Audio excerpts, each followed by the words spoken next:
ભ્રષ્ટાચારી જજ વર્માની હકાલપટ્ટી ક્યારે થશે? શું તેઓ કાયદાની ઉપર છે? નમસ્કાર દર્શક મિત્રો, ગુજરાત વંદનમાં આપ સૌનું સ્વાગત છે. દિલ્હી હાઈકોર્ટના એક જજ યશવંત વર્માના ઘરે હોળીના દિવસે લાગેલી આગમાં જે નોટોના બંડલ સળગેલી હાલતમાં મળી આવ્યા, તેમાં તપાસમાં એવું બહાર આવ્યું કે એક રૂમમાં 1.5 ફૂટની ઊંચાઈ સુધી નોટોના થપ્પે થપ્પા ગોઠવેલા જોવા મળ્યા હતા. તેમને સુપ્રીમ કોર્ટ દ્વારા નિયુક્ત તપાસ સમિતિએ નોટોના બંડલો અંગે ખુલાસો માંગ્યો, ત્યારે તેઓ ગળે ઉતરે તેવો કોઈ ખુલાસો ન કરી શક્યા અને હવે સુપ્રીમની સમિતિએ તેમને પદ પરથી દૂર કરવાની ભલામણ કરી છે.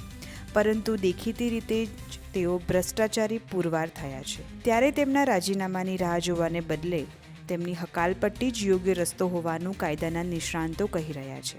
ત્યારે તેમને સત્વરે સેવામાંથી દૂર કરીને ન્યાયતંત્રમાં એક એવો દાખલો બેસાડવાની જરૂર છે કે જેથી બીજો કોઈ જસ્ટિસ વર્મા ન પાકે. કેમ કે સામાન્ય લોકોની ન્યાય માટેની આખરી આશા ન્યાયતંત્રમાં જ બધું ઠીકઠાક નહીં હોય તો લોકશાહી ખતરામાં આવી શકે. ન્યાયતંત્ર ભ્રષ્ટાચારથી મુક્ત રહે તે લોકશાહીની પહેલી શરત છે. નમસ્કાર, ધન્યવાદ.